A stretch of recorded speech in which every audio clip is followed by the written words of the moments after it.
Irau thlatal then som palina ziak tu zo namte tuna chuan siamte po ziam chole viau to ti sen nung sar mai te chu nei le tran toin abiang po sen chak to mai apu chuan aduatin anu le pa hne na po mam te chu helama om hri mai ro se ama pon khalama om chu ala hre de boxia ke ni line kan ngain kan thalel boxi ati wang le ama siamte tak point nu thloi nia mani kholama le chu thi hre tak chu na hre ve sia apa po chuan engdang soilem lo chutia an choi kham an chung kuan ti mam lai chuan kongka kik thoma chuan an ngoi thapa siamte pi chuan lo chonin siamte te nei dona tluang palai te chu anon lut khapa thilom zia chun hra thiam ngal maya siamte pu chuan ekhai invaza om khup vele lo leng ro lo ti dam thlupin siamte le ani chuan lo ner na nga anin leng ten thun hunan rem fel nu chuan tong masakan hre tlang ni mo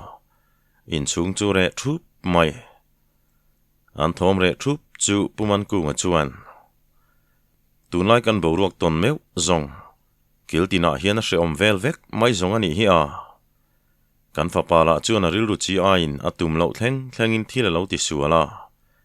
kan thil ton khana tu mai po hi min ti ham haya chu wang po niange kan fa pa poina tum lo deu mai trong ka lo chea hei alung leng in siamte ngai thu le ain chir thu mol mai soireng maya za luata luwe ma chum lo nga tin siamte ko turin kanon te lut nol mai ni e tin thuma chuan honga siamte chuan an chan ngal mai acha ka ma se puitling in dor kar lo tong chu du big lo wangin a lo nerna na nga siamte pu chuan o han thian khurin kan thurel chu han po cha mai dan tur po ka hra thiam lo ani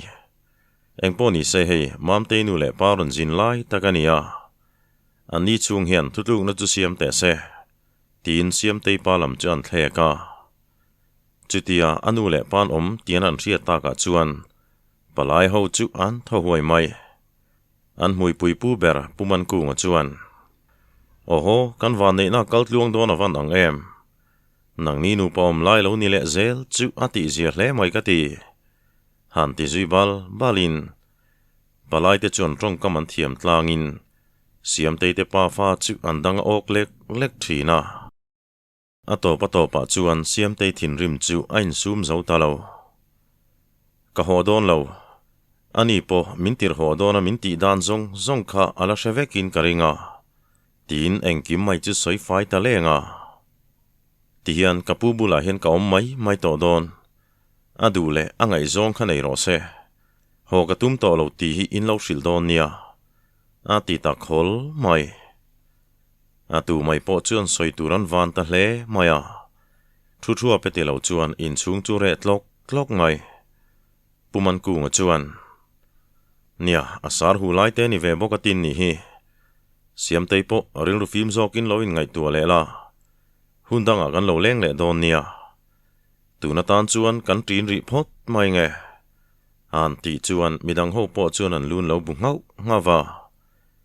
relo te a trin dia din siamte pu te nu pa chuan tual thleng an va thla siamte chuan sum kan chuwa vat lo chuan min laron ta chei reng don ania naktu ka sum chuwa tur chuan kalmai ka du tin apa chuan lo hne mola chumi ti tur chuan alom ke ni po kan local mamte hadam ta khan lo om phot mai te lo ti ve lukin apu chuan hei zan po rei don toe mudi tum phot mai te ngu naktu lama kan soi le don nia ati ta ka chuan an mun theu lam chu an pan ta hloma nikha chu mo ka chuan engtinge kan chung te hen poisa min thon don ni ho ka chak to te reng nen kanin hlo na ho tur hen min ti zok nge mon le tin tuk vera chuna dak wa kan result em pola chuak hlei nem le tian kanin khol nem deuh taw le chung te kan ti boi lo ni maya athu shima inu puitur kom chak na ganula po ila kher thu em leinem ai enga chuan ho chui man mo le viu si ni nghe nia vai vô ki chak to zo zon te chuan nui kar chung hian a lo tia mo ka chuan ka kher thu zo lo ti te chi hriat ve reng kha mi deuh so reng te su kan fak om hoi kual vol reng le nan si bula om vel hi ka muning to te mai nia an tiram mukin zon te pahnih chu an nui dir tlat maya mo ka churon le hoi thu tin a meng rum hle mai ti khan min nui tho su nakina chuan kan nuai nain loron dil du kang mole khoi nge kan len san dai teng cheu na ganula chu ka han rim le chin teng tina chuak vei nula an ni pahnih la chu in sum zo lo in nui dun ta hok mai mua ka po kom chak nula rim tur chuan a kal vei nula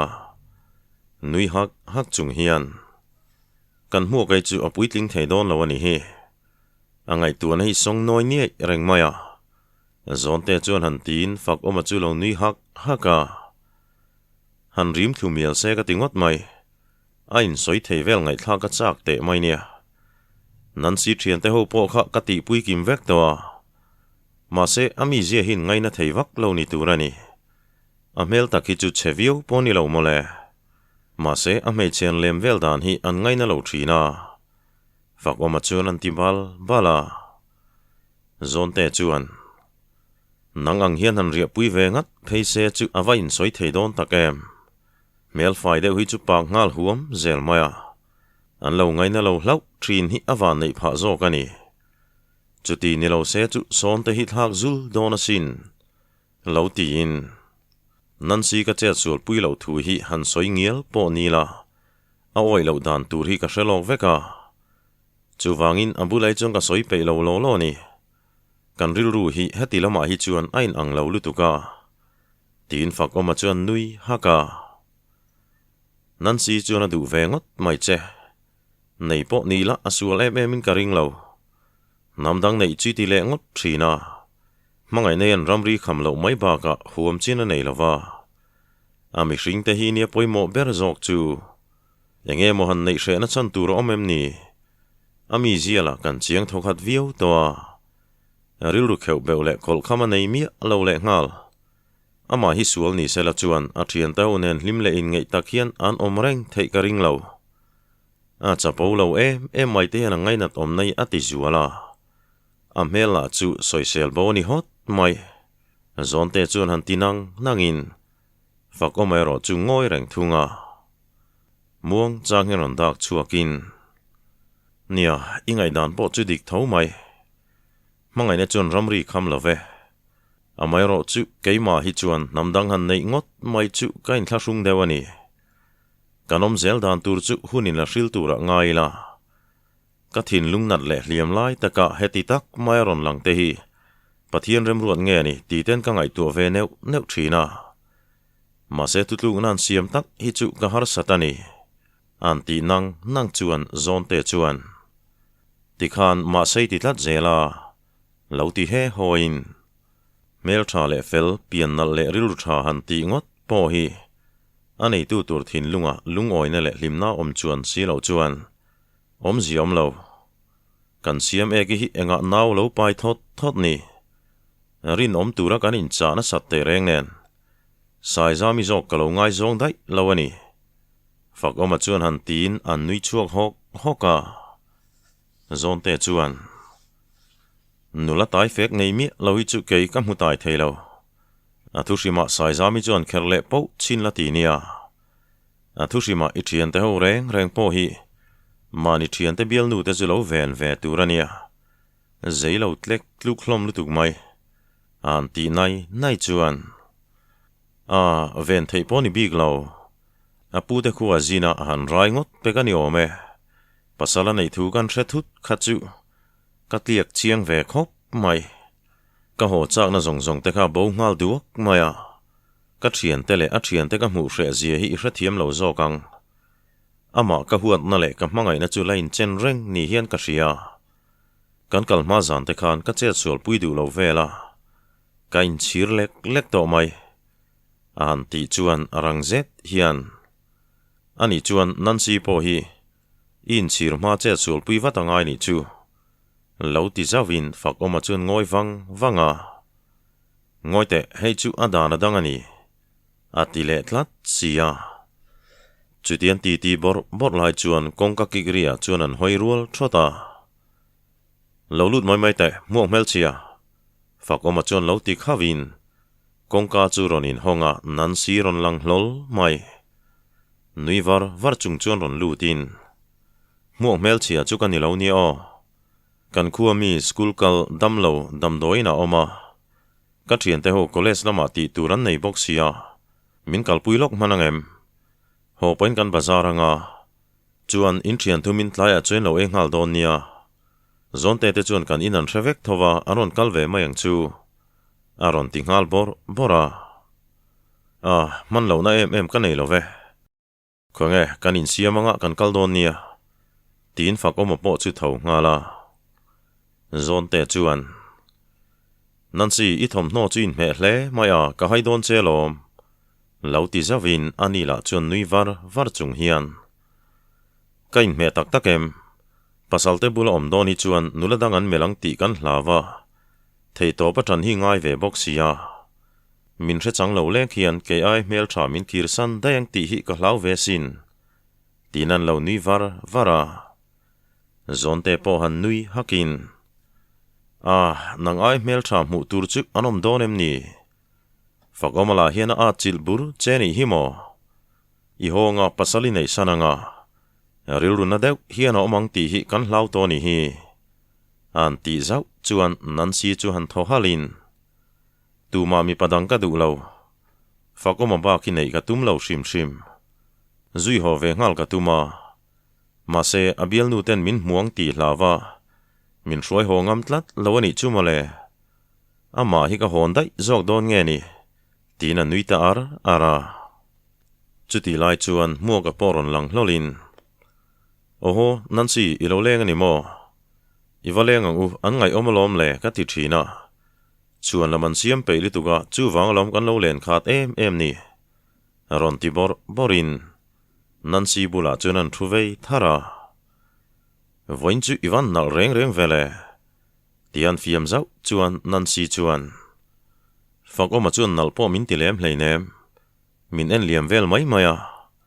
atan thei to pin ka in chei ve sin le tian nula dang min thlir san le dayang chu alo ti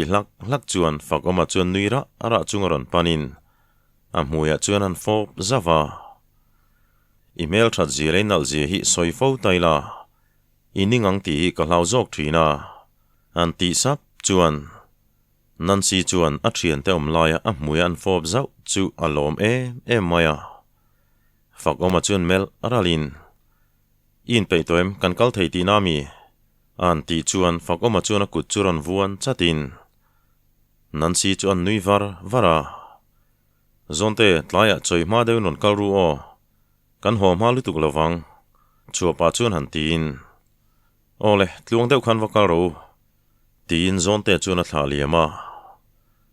an liam nu chuan muaka chuan hoi wangin fakoma van nei lel lutuk hi chu angei om zo kalom le kanula han rim vela chu ambial pa nen len chuan lo tuma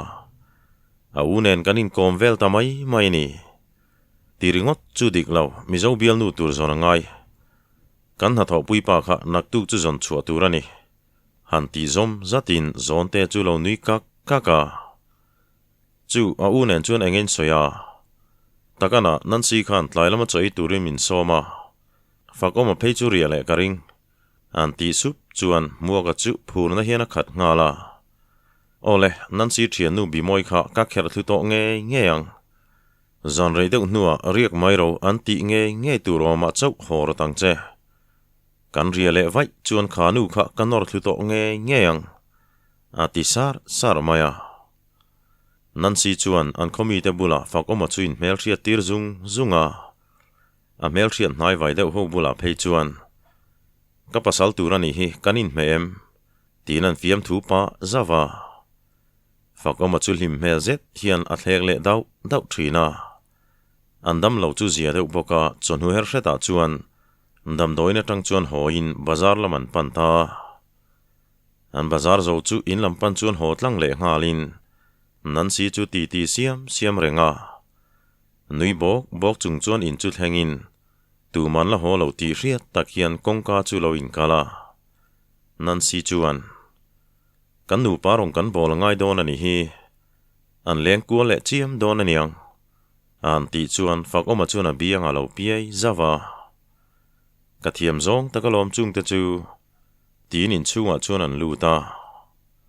an lu nu deuh lok chuan nan si thian te poron rinak nakin nan si chuan oi ho hun la hin hrelo hlom bok si lo ti fiam langin a thian te po chun ron nui haka bi moi la chuan kongka te kal ve ula ti nia in ngai hi thamha theilu tuka khatiang hunin mangdon ani chuan man mo lu tuk lovin kongka kalma satong cheu tinaron fiam bora fakoma chu chelai vio mai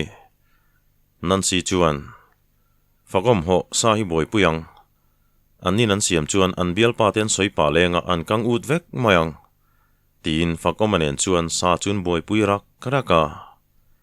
a thian te ho po chuan fakoma te chu choya somani tian thrathiama yasmini chuan voin chu kan leng kual na sa so ta kal kan latuma ma sen boi kan rina wangin karon hom man moa ma se in boi dan la kha alo dang lam deuh boxia kan rin lo lam dainin lo buaya lo ti ve nau navin an nui chu za hle hlom mai fakoma te po chu lo nui hul ve hakin nan si chuan in sual mai a fakoma i engkim ka hril mai turania min chai reng su engma po kan ti lo o kan thleng ve chia kain thlak lai takin in ron lu ta ni kha rin hlel na hian khat ngal ringot zel lo teu han ti hlakin yasmin la chuan in phun na sat em khamo in chung kan lo lu rual khan in rik rum kha o kan hre ve vekania nui ar chuan han ti lein nan si chuan fakoma chuan mel arala fakoma zak deuh chu lo sen tranin chutian rik nak lai chuan muaka te pon ron thleng ve ta kan ron tlai lutuk chuan in hang ti kan hlau bok sia kan ron kal ma ni hi ron ti lut langa chuti me klai chuan fakoma nu le pa chu an ina chuan an ti tia anu chuan oi mama lo ho tur po hi ka ngai tu e mai a aril ru hi la dam fel bi khian ka ring si lova nang chuan eng kimi hravek lo mai thea kei chuan an in zui na sat thin zia le an in du zia te mama hian mangai zia te po hi ka chiang na samaya kan khuaron thlenganga siam te thian te melan munga an nun hlui don kirin alung leng le ril runa hi athar le don ti ka chiang si nukul lek chuan an tia apai ro chuan o han thian kharin mei che chuan thil hi alung run zong le a hril hai thlak thiang ber hian in ngai tu thina mama ti khongai thlak tum ni om fashan hian yengai tu nei lo mang vak lo te thil reng hi a eng zong hian ngai tu tur eng kim mai hi a thoveng zong ngai tu sham ngai tin mama po puitling ani ve to a ma chu su ko emang a lo ti ve char thunga fakomanu chuan lung oi lo mel zet hian apasal chuan thleka chutin ti khongai thlak ka tum po ni lo ingai tu toy ni kha kanei chun hian ril runa le shom reng huna mang tur hi ka phalbik lo sin ingai tu dan hi ani lo zong zok chu ni lung oi lo lek chuan an tia fakoma pa chuan nui deuh huwa pa hian keipo nang ka ton ma che hian ka bial nu te nei na mi tuinen ka fatu ve zuk tholom le ma se atopa chuan khovel nu pui mel tha le fel ber kanei pha tak che hi mama po hian adu thu sa mangzan ala nei ve mayang kongeng ki ma hian min chun fu maya an ti chuan anu pui chuan ron pan vatin oi deuh ve la che a ka sik hrep mai tur che ni o tin an hnunga chuan nui ar chung hian an chum taya chutian nui bok lai chuan fakoma thian pa tluang te chu ron lang hlola nu sai reng eng tigang fakoma hi ron ho tuma kan ngai to lutuka alo ho hun turi kanin rin siak reng mai ni aron ti chuan fakoma nu chuan an tu mangan om chuan thathar ti lama chuan aron thlen karing result nga pain kan thian te thil hon na tur kan in hlo do ne te khan tia aron ho tluang tura ngayang tia lo chan chuan tluang a chon thun hun an rem pa hian kan siam te wang vek hian fakomam hel mu mo hi ka hre pha veka fakoman lekha min thona piang hian aron soi kur dup zel mai sia ma serin lo lama hetiang hi kan ni le ta sia a hriom ka ti ve khop mai ma se khi puile sai zamin loma chu lo renga fakomai chu nula ho ngai zon hi lo ve hrim hrima an ti luam chuan fakoma pa chuan nia hei anu nen pok an lo soya kei mangin atopa chon nu pui mel tha le fel taka nei mayang kalautia anu po hen min pom pui khop mai ti na nui kura fakoma nu chuan siam te hi in thiam lo ngota engkim hi du dan po ni vek bikin karing lo beise lo le tum lok reng wang po ni lo hian a che sual ve theinia thoka phita in thiam lo ngot tura ni ngai lo tlongte khoi mo thing hi mi lo hak puite tlangwal tha nge chu tlangwal tha ni deuh thi ne han ti zom zatin tlongte chon thing khon lampan pa hian ke yo pa zok pon nu pui kala nei don hleine muang marin tlei rol bum tur kan zong ang chu le engma hi lungai turom love tina nui haka thingan seng zo nu chuan khwenge tlailam sawa ve ka tum sia ka wa ho te fakoma churon ho wat se adik vek mayang tin in lampan chuan a ho ta fakoma pa po an kom thlang pa ne na ai o tan tuma wangin chempui nen chuan a chuak ve ta nuwa chuti lai chuan siam te nu po in chung vel ti fel chuan a buai zaka oi mam te om lo hi chu kawan buai thei tak kan zin rei lo nen heti em lo che nok turem ni mi pa ni pon in chung che thi chu ti tur dang alom lo chuan ti ve mai teu nakina nupuin la nenga andam lo ni khwa in che tangai hun alom don ania engkim hi zir ve vek tur mi pa ti wanga kan pi le pu te hun lai ang mai om tum lo tur hei kan ha pha zek zel mai chu ni hi a ti bor pa chuan in chung chu ti fel zunga siam te pa chu lo nui hukin karon rim tran lai che khan tiang em hi ni ti po ka shelo nula mel tha le ngoi choi deuh khai ni thina sin le ti na lo nui huka siam te le marami po anin bul thing buk noya chuan thu dunin an hun ton hreom tak chuan soi dun sepa oi khamizana kan thil ton zet kha chu mumang lama po man ka du lo keipo achang hi chuan thi dai te ka chak rum train ma se mi doi zep le mani ma po ton ngam lo ang mai om chu ka du si lo kami tui hi ka dang seng lo fo thin ani ma se kan du ang thlap hian siam tun romin rel sak thin si lova kama oma piang chu huai sen takin ka ton zelang tin ariru ka siam ta ni kanun ti chak tur le ti huai sen tur hian tu ma dang an om lo keima hi ka poimo bera kan maun ton tura po hian midang kan mo ber lo keima ni huai sen nom hi chom nung turin kan poimo ber ti kain retowa tian kan panhia kanom chuan engkim kan hniang ti hi ka ring tlatani marami chuan an ti sapa siam te chuan nia kanun hi enge hlut nom to ni kamhangai berla ka chan towa chu po keima thiam lo liao le ngal tuna chuan kanun hi ke som vek toin ka ria ma se kanu le pa khan min fuina sa thina an thu sai zong kha karil ruwa cham reng mai dam hawila isoyang khan kan mabak chu kan thei angin kan su zelang chu kadu than na kamang su le ro kadam chu ngin ka thei ngil thei to don lawani hi ma se tuna chuan mangai na omzia ka zir chuak ta nin ka ria ka thin lunga hian fakoma chuang tik lai point anung reng mai sia engwang hian nge mani anilo zo kan pen san reng ni lungai na hli rin min zui mai sia engponi se kantana khuanu ruat chu thiam taka dong song turin huai sen na nen malam thir phot mai teang oi purin ki ma thing pur puile turila kan limber mai ni himo tin an pahnih chuan zadeuh hian an nui leh ta uara hemi then chu tikhan alo top leh ta kan thenom nula tuna chuan nu ni to ma nu ni po hi oi karil ru ha lutuk an nui uar zel mai ni